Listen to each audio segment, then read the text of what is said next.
Hello students, इसमें हम supply chain management पढ़ेंगे। फर्स्ट आता है सप्लाई की। सप्लाई जो है वो एक टोटल अमाउंट होता है प्रोडक्ट का, जो भी अवेलेबल होती है हमारे लिए परचेज करने के लिए किसी भी एक स्पेसिफाइड प्राइस के ऊपर, उसको बोलते हैं सप्लाई। फिर सप्लाई चेन क्या होता है, ये जो है एक सीक्वेंस होता है और प्रोसेस का जो भी इन्वॉल्व होता है मेरी प्रोडक्शन में, और जब मैं डिस्ट्रीब्यूट करती हूँ उसका एक कमोडिटी के अंदर। तो ये जो है एक नेटवर्क होता है कंपनी के बीच में और सप्लायर्स के बीच में, उनके प्रोड्यूस करने से लेके और उनका डिस्ट्रीब्यूट करने तक प्रोडक्ट अपने फाइनल बायर्स तक, उसको बोलते हैं सप्लाई चेन।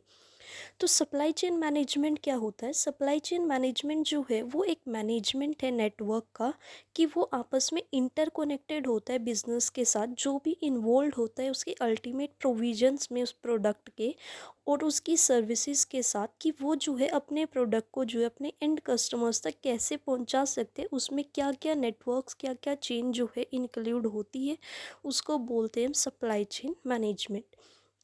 फिर आता है इसमें scope of supply chain management. First आता है प्लानिंग, कि अगर मुझे कोई भी प्रोडक्ट बनाना है तो फर्स्ट ऑफ ऑल मुझे उसके लिए जो है प्लानिंग करनी पड़ेगी, स्ट्रेटेजीज करनी पड़ेंगी, ताकि मैं उसको लॉन्ग टर्म बेसिस पर बेनिफिट उसका उठा सकूं।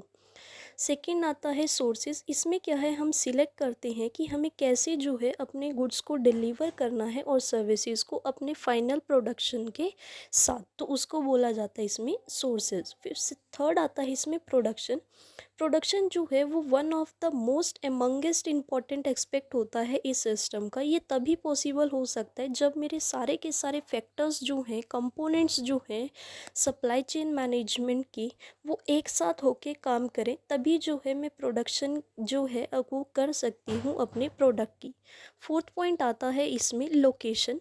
इसमें क्या आता है कि कोई भी बिज़नेस को स्टार्ट करने के लिए जो सुटेबल चीज़ होती है वो लोकेशन होती है, ताकि जो बिज़नेस है वो वहाँ पर सरवाइव कर सके और एज़ वेल एज़ वो वहाँ पर फ्लरिश हो सके। तो लोकेशन का होना भी बहुत ज़रूरी होता है, ताकि उसको हम कनेक्ट कर सके। फिफ्थ पॉइंट आता है इसमें ट्रांसपोर्टेशन। ट्रांसपोर्टेशन में क्या है कि जब हमने लोकेशन फाइनल कर ली तो हमें ट्रांसपोर्टेशन भी देखना पड़ेगा, कि मुझे नेटवर्क ऑफ वेयर हाउसेज और ट्रांसपोर्टेशन कैसी करनी है अपने प्रोडक्ट की अपने एंड कस्टमर्स तक पहुंचाने की। फिर इसमें लास्ट पॉइंट आता है रिटर्न ऑफ गुड। इसमें क्या है कि अगर मेरा कोई भी प्रोडक्ट जो है वो डिफेक्टिव है या ख़राब हो गया है, तो उस टाइम पर कस्टमर जो है मुझे मेरे प्रोडक्ट को वापस पहुंचा सके, तो उनको मुझे वो भी फैसिलिटी जो है वो देनी है।